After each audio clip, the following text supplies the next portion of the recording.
మహాగణుడును మహోన్నతుడును పరిశుద్ధుడును నిత్య నివాసియునైన వాడు ఈలాగు సెలవిచ్చుచున్నాడు. నేను మహోన్నతమైన పరిశుద్ధ స్థలములలో నివసించువాడును. ఆయనను వినయము గలవారి ప్రాణమును ఉజ్జీవింప చేయుటకును, నలిగిన వారి ప్రాణమును ఉజ్జీవింప చేయుటకును, వినయము గలవారి యొద్దను దీన మనసు గలవారి యొద్దను నివసించుచున్నాను అని వాక్యము సెలవిస్తుంది. దేవాది దేవుడు ప్రవక్తల యొద్ద కానీ బోధకుల యొద్ద కానీ నేను నివసిస్తానని చెప్పట్లేదు. ధనవంతుల యొద్ద కానీ దేశాధికారుల యొద్ద కానీ రాజుల యొద్ద కానీ నివసిస్తానని చెప్పట్లేదు. దేవుని యందు భయభక్తులు కలిగి వినయ విధేయతలు కలిగి దయను కనికరమును కలిగి దేవుని సన్నిధిలో తన్ను తాను తగ్గించుకొని విరిగి నలిగిన హృదయముతో వినయముగా ప్రభువా మమ్ములను కనికరించమని ప్రార్థించేవారిని ఉజ్జీవింప చేయుటకు వారి యందు దేవుడు నివసిస్తున్నాడు.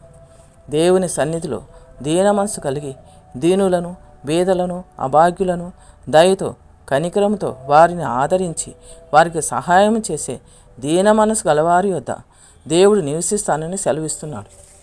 శ్రమలతో బాధలతో వ్యాధులతో నలిగి కృంగిపోయిన వారు దీన మనసుతో ప్రార్థించినప్పుడు వారిని దేవుడు ఉజ్జీవింప చేస్తానని సెలవిస్తున్నాడు.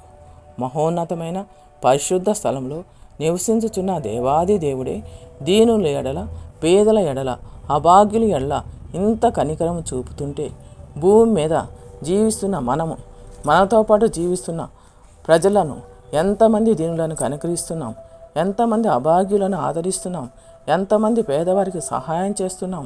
తల్లిదండ్రులు లేనివారి ఎడల ఏ దిక్కు లేని వృద్ధుల ఎడల మనం ఎంత ప్రేమ చూపుతున్నామో ఆత్మ పరిశీలన చేసుకోమని నేటి దినమున దేవుడు హెచ్చరిస్తున్నాడు. ఆమేన్.